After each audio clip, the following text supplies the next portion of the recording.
You're listening to ProdCast, the personal productivity podcast from CRM Audio. This episode brought to you by the user group for Dynamics 365 and CRM. CRM-UG is powered by users, for users, and specializes in the delivery of member-driven education, networking, and events to help you maximize your current Microsoft Dynamics investment. Across the globe, members share a common goal of maximizing and advancing the performance of Microsoft Dynamics 365 and CRM so that individuals and companies can improve operations, overcome obstacles, and exceed goals. We thank CRM-UG for sponsoring ProdCast, the personal productivity podcast from CRM Audio.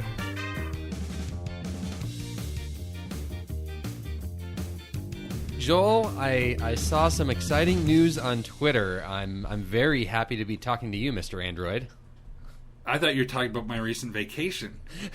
You did have a lot of pictures that got posted. I got many notifications about the Lindstrom vacation. No, you want to talk about my phone? Okay.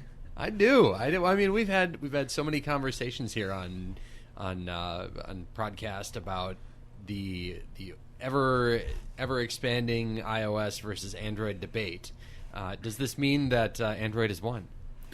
No, it does not mean Android's won. It means that in my philosophy to stand firm against platform lock-in, I occasionally will switch. I've used every different kind of phone out there, every type of different computer and tablet. They all have their pluses and minuses, but I always get a little bit nervous tying my ship to just one platform.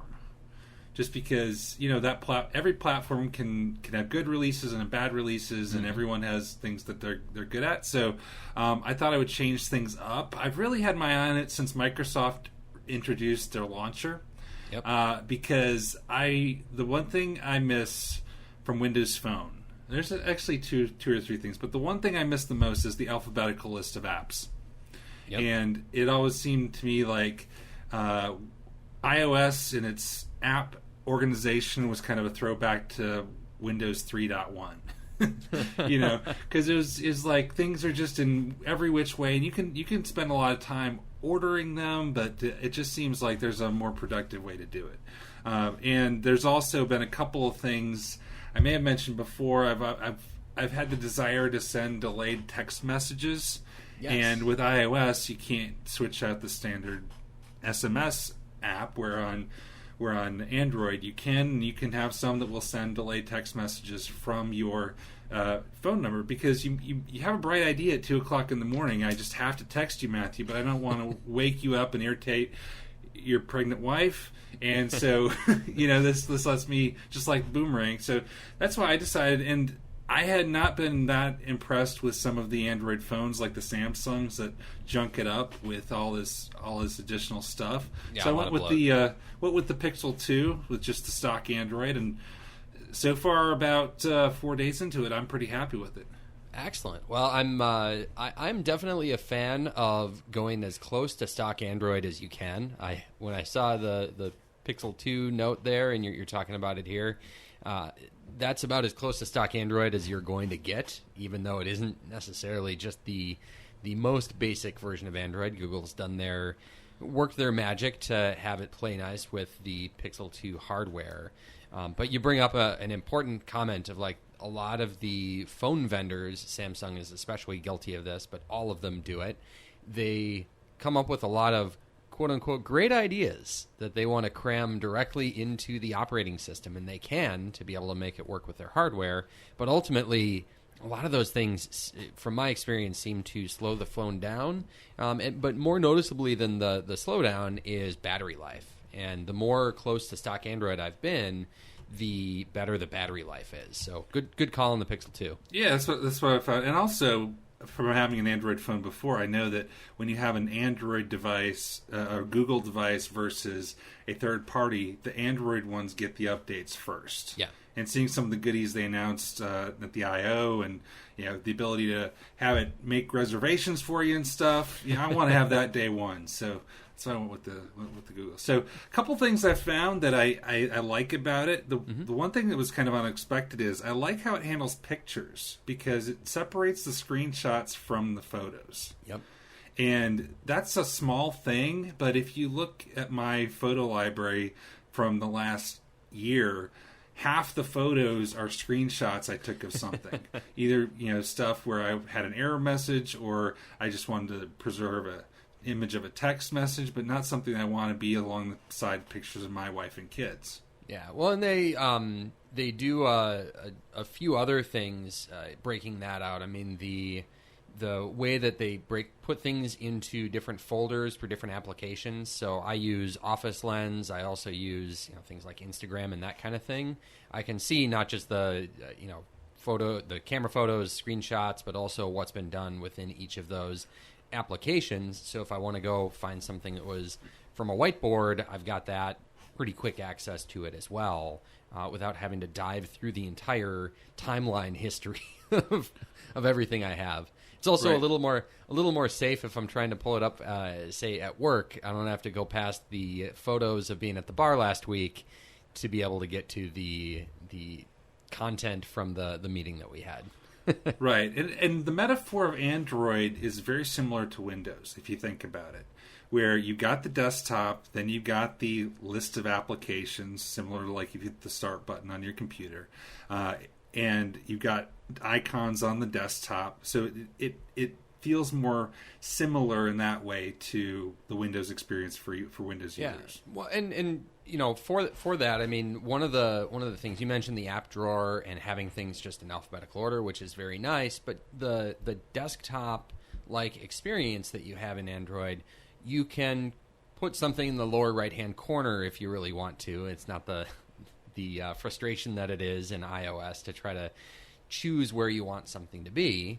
Additionally, you can drag and drop widgets out onto your desktop or one of your desktops as you kind of flip through each of the different screens that you have there. Have you started getting any widgets out there? Have you kept it pretty clean, just icons only? Where are you at?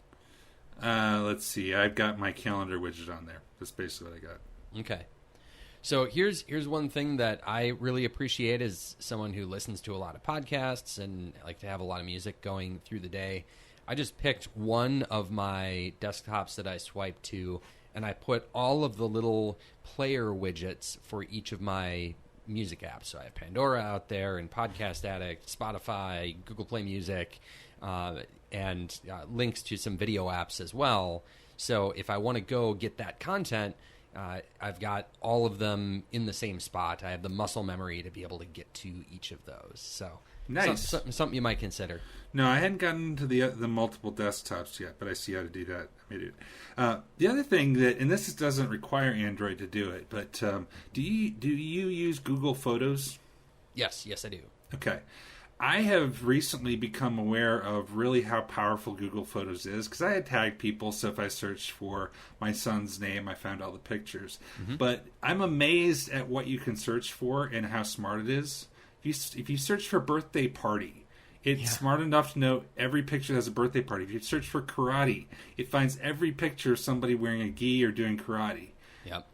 You search for fishing. If it's basically, you don't have to organize your photos anymore. I've, in my life, spent a lot of time organizing my photos and manually tagging them. Mm-hmm.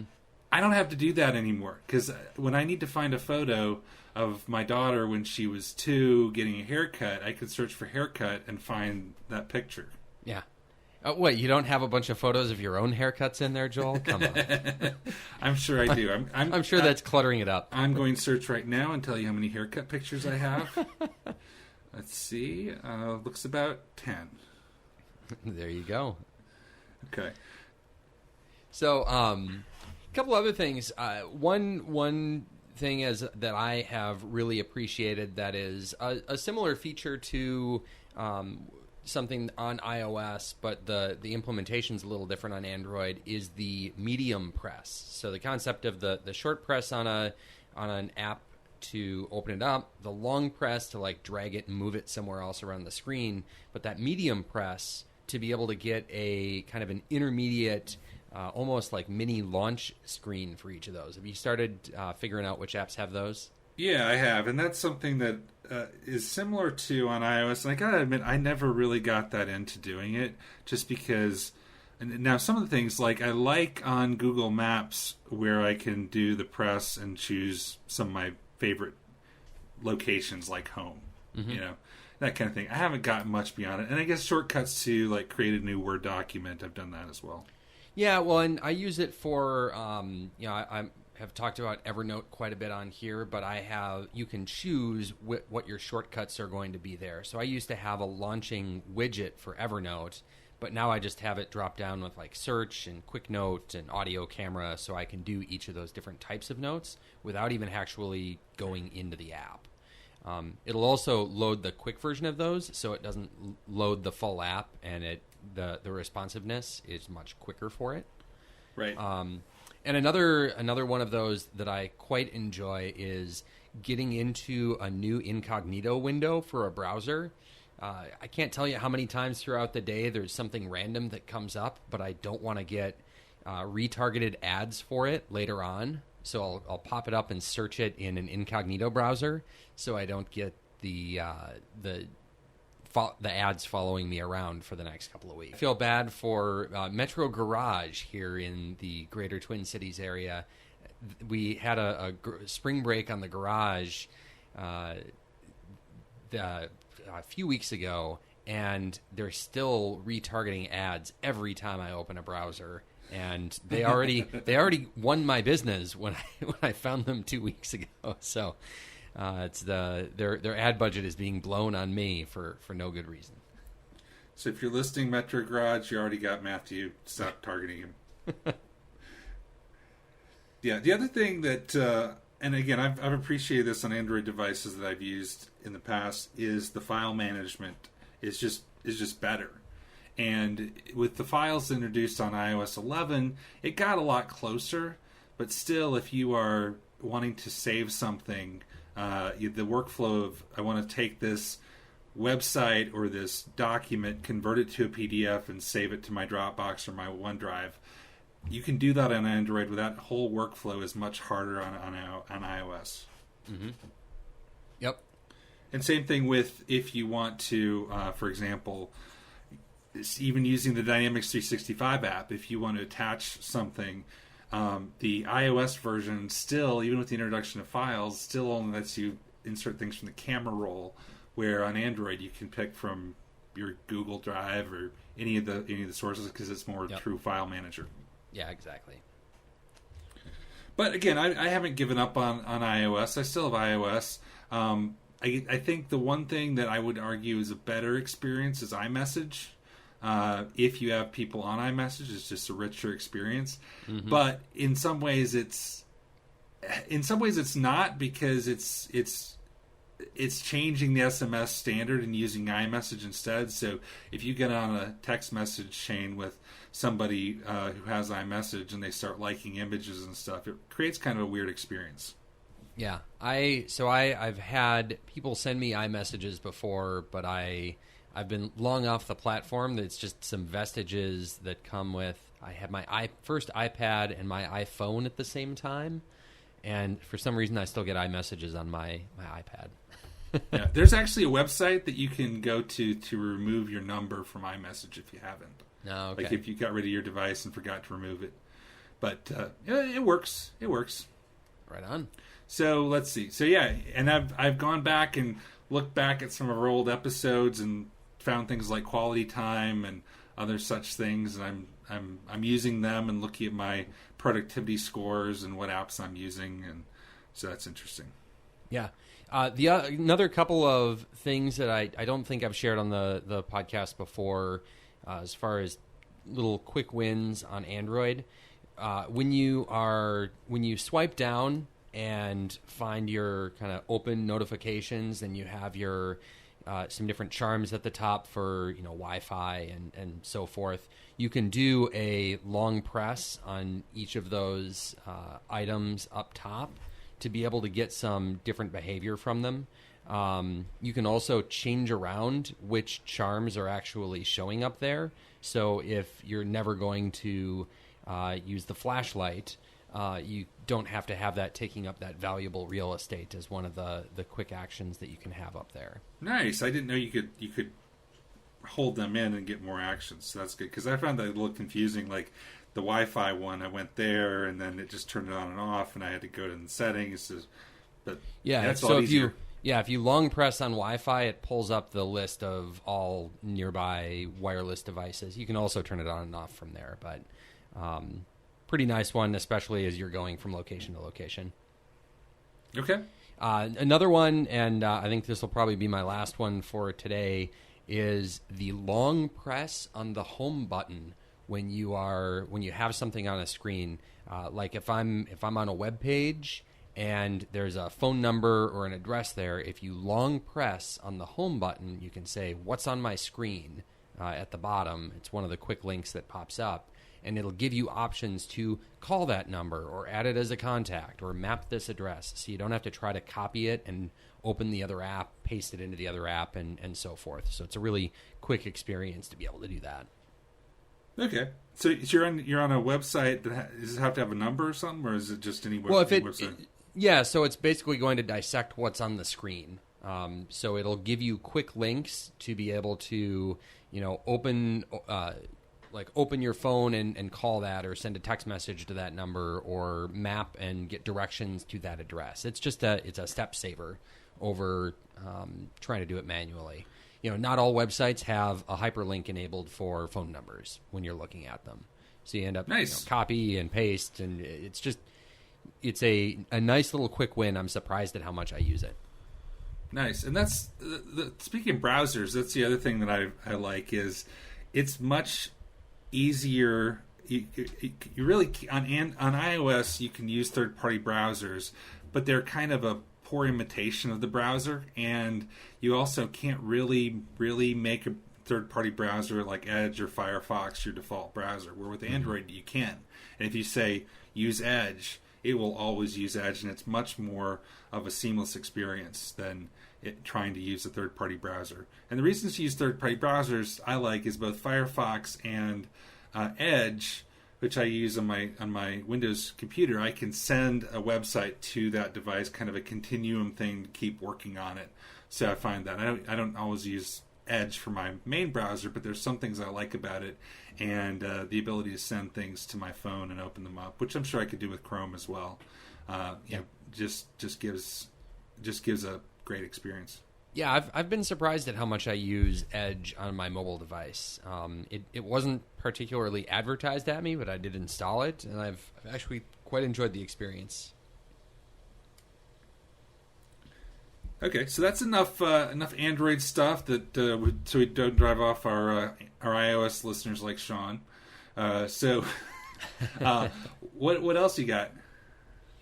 So what I thought we could do is we could talk a little bit about Microsoft Teams, if you wouldn't mind. I've been trying to get my arms around Teams for the last, call it, year and a half at this point, and I feel like for me, I'm finally at a point where it's actually driving productivity. It's not just this hope that maybe if I use it, it'll drive productivity. I feel like I'm actually there, and I wonder if you kind of have this experience as well, or where you're at with Teams.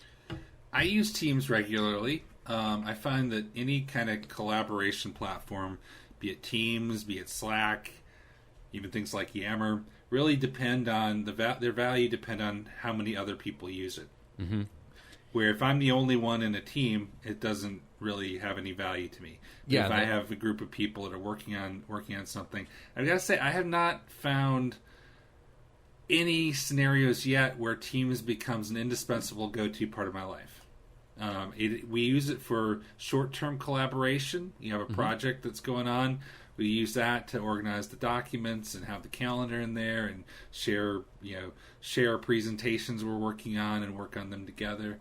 But I haven't had the one long-running team where I can't do it. I think part of that has been working between organizations has been kind of frustrating, where if you have a shared team, where if you and I wanted to share a team, we can do it, but it just gets a little bit cumbersome still. I have to be a guest in yours, or you have to be a guest in mine, and kind of dealing with that, you mean? And it's not every version of Teams, not every Teams app on every platform allows you to switch between communities as well.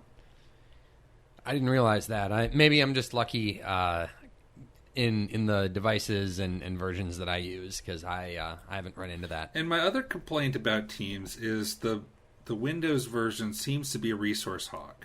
Okay. It seems to take a lot of resources to run it, and when I start getting a little bit bogged down, I look, and Teams is always like the number one memory consuming app on my computer. Oh wow. Well, that would be challenging. I haven't run into that one, and I hear you on a couple of the things that you mentioned. The first thing you talked about, if there's nobody else in the team, it's not very useful. I mean, definitely, I call this the me standing alone shouting in a room syndrome. The team of one. The team of one. Though I do actually have, odd as it may seem, I have a team set up called the Matthew C. Anderson team in my work tenant. And the reason I have it is it's actually a really good way for me to coordinate disparate files that I have in different parts of OneDrive that are around, like the learning plan that I have, and notes from my one-on-ones, and notes from my kind of annual and quarterly goals that I have at work, and which kind of lowercase t teams that I'm part of. And I have, just a single channel, and I have tabs to be able to get to those different resources. But it becomes almost like a little launch pad for me to be able to get to these resources. Kind of like the way I used to, when I kind of graduated from just using favorites in a browser, I used to create like a little mini web page with a bunch of links and maybe some context behind what each of those were for some of the common things that I used and needed to be able to access and sort and group together. I've almost kind of repurposed that concept into using my own personal team for it. All right, so why would you not use a OneNote for that or something? Well, I find that a couple of different things. One is that if it were just having the list of links on Teams, then a OneNote would make perfect sense for it. But it's the idea that I can have each of the different tabs at the top, and when I for those tabs, like I have one going to my one-on-ones notebook, and it pulls up. I have a table of contents page for my one-on-ones, and I can quickly get to that.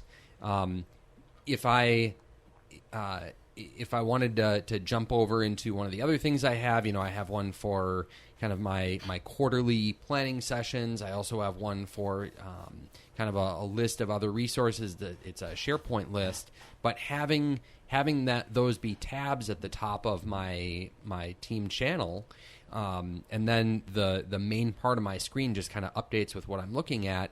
I don't have to step away from what I'm already doing inside of OneNote or open a new browser or do the extra steps of navigation. I kind of have that one-stop shop, and it all lives within the Teams app at that point. Okay, so you're using it to kind of stick all this stuff together. Yeah, exactly. Okay.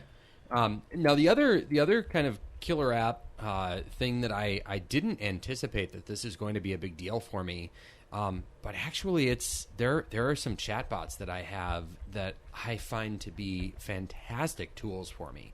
I use them both on my mobile phone as well as on my computer. One that we have internally at Microsoft is called the Who bot, and it's literally I can type in who is and then somebody's name, and it will go out and it'll get their picture, who they are in the organization, what their role is, the organizational structure around them, who reports to them if they're a manager, and kind of some of that information. So if I hear somebody's name or somebody pops into a call that I'm not expecting, I can go get some quick answers to that using that bot on my phone, on my desktop, whatever, without having to interrupt and go through a bunch of long-winded introductions when I'm still relatively new to the organization, and I can just consume some of that on my own. Okay, so is Teams the only way you can connect to those bots, or is there other ways you can connect on your phone or whatever? So there's a separate website that I could go to that runs the same service in the background. But frankly, like trying to get to that, say on my mobile device, where I'd have to authenticate through the kind of the corporate network to be able to get to that resource. Whereas using Teams as a front end, I just ask the question, I get the answer back, and because I'm authenticated through Teams, it knows that I should be able to get this type of information, and boom, bam. So it's actually quite a step saver there, and hassle factor is much lower than trying to do it through the website. Nice. So what other kind of chat bots are you using? So it's in a similar vein. It's one where I can go and find out who, for a specific account, who is the coverage team for that. So, if I run into somebody at out at the bar, or I catch wind of a specific customer, a specific deal, need to figure out who should I go talk to about them. We similarly have a chat bot around that. So these are internal Microsoft stuff, though. Yep. Anything exactly. that people listening to the podcast can use? So for me, the most valuable ones I've had have been internal ones. And that's just kind of the reality of the situation there. But what's interesting to me is that I've been a fan of chatbots, but they've always seemed like they haven't necessarily been a step saver or a time saver. These are some particularly good, but not really unique use cases for chatbots. And the more ubiquitous interface of just using Teams and chat inside of Teams to interact with them has been a real advent in me getting value out of them. So, kind of applying that more broadly, I'm sure there are more bots out there that I just don't know of that I would find very valuable that would save these kinds of steps. I just haven't gone in search of them. But if there is anybody out there who has ideas, please tweet at me which bots should I be adding into this list. But I do like the idea of using Teams or some such platform to tie all these services together. If you can find a scenario, I've used Teams for personal reasons, set one up for a vacation and link into various things and put links on there as well. So I think something like that could be useful. That Matthew C. Anderson team sounds like a pretty exclusive team, though. It sure is, Joel. It sure is. All right. So another topic we've talked about before that I kind of want to update is with OneNote. You'd mentioned before the One Calendar and Onetastic add-in for OneNote, and I was looking at that recently. Again, trying to up my OneNote game. Yes. And they have a ton of macros on there. And so I was just curious what macros you're using. There's everything from page numbering to adding breadcrumb trails to help navigate a lot of different things. So which of the Onetastic macros are you using? Sure. So a few of them that I use are all kind of group into a similar category, and it's to be able to create table of contents. Okay. One of the problems that I've had with my usage of OneNote is I'm not always consistent in how I structure my different notebooks. I'll also have a lot of content out there, and I also almost need some metadata about what I've actually stored or written in these different notebooks over time. So there's a TOC in current page or a TOC in current section macros that I have installed that kind of give you the table of contents. Like they will build out the table of contents for you, kind of adding backlinks for a page and any of the information that you have kind of stored within it, almost summarizing the page that you have there, or summarizing all of the the contents inside of a section. And that inside of a section one, I think before I was mentioning my one-on-one notebook, that's a place where, getting the kind of quick table of contents so I can jump to my one-on-one from a specific date. It's kind of a nice way to have that. I can also keep some notes about different one-on-ones, if there were any key actions or that kind of thing, and I don't actually have to dig through each individual note to try to find the one I was thinking of. Okay. Another one that I use is the Insert Monthly Calendar. Are you familiar with this one? I've seen it. I haven't used it. So what's actually kind of nice about this is you get to pick some of the formatting layout that it's going to be. So especially when I'm doing planning and I just need to have a calendar in front of me, and like I don't know about you, but I get frustrated kind of trying to scroll through the Outlook calendar or using the time and date calendar in the lower right-hand corner. I just want to be able to see like a few months in front of me at a time, maybe take some notes on there. You can do the Insert Monthly Calendar. You pick some details about it. I like to start it, with my calendar on a Monday instead of a Sunday. Just kind of the way my brain works. And you pick your year and month that you want to do it for, and you get that calendar just kind of dropped in there. And that for me is a tool that I use pretty often as I'm thinking about a project that I want to work on, or doing some planning out of when I'm going to be doing, editing for podcasts and that type of thing, of when am I going to have the time to do some of these different things. So I'll just drop a few months worth of calendars out there, and I'll use that almost as a disposable scratch pad that's got that detail in front of me. Okay, so these macros, do you need to install them on every client you use OneNote on, or if you use it on one and insert a calendar, insert a table of contents, does that content show correctly in other computers if you pull it, or OneNote online? Yeah, my experience is the once you used one of these macros to create content inside of a page, that content works across any kind of, whether it's web version on your phone, in a different desktop client.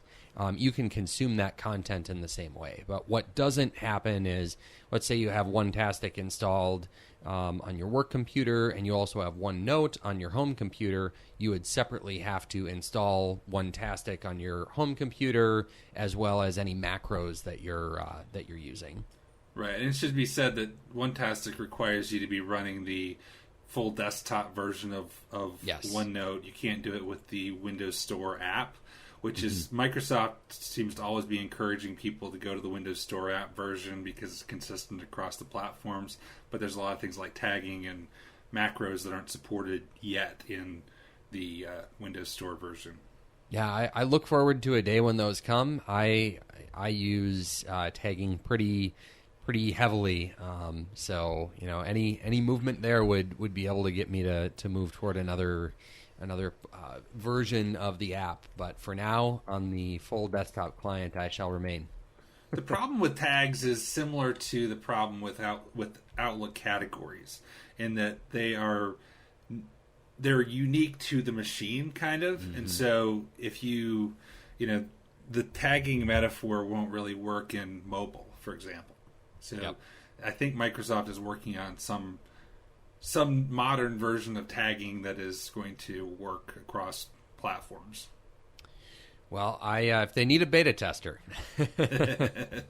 I throw my hat in the ring. I say to thee, O Internet. All right. Well, make sure you log that on the user voice site for OneNote. Perfect. All right, well, Matthew, thanks for the tips on Android and the OneNote tips as well. This has been great. I'll report back later on what I find with my phone. I haven't found battery life to be necessarily longer. My Android phone charges faster, and It's one of the, I guess, one disappointment I had was going to the USB-C. I was hoping to get out of the world of dongles and different connectors, but I guess this is newer. As more people adopt USB-C, I guess that'll change. But you do not on the Pixel 2, you do not have the headphone jack. So, Well, I cling to my headphone jack with my cold dead hands. So, all right. Well, good luck with that. all right, thank you, Joel. All right, thanks, Matthew. This has been ProdCast, the personal productivity podcast from CRM Audio with Matthew C. Anderson and Joel Lindstrom. Follow Matthew on Twitter at MC Anderson or on his blog, connectingthedata.com. Follow Joel Lindstrom on Twitter at Joel Lindstrom. ProdCast and the rest of the CRM Audio Network are available on iTunes, Google Play, Spotify, and anywhere else fine podcasts are available. This podcast is a production of Dynamic Podcasts, LLC.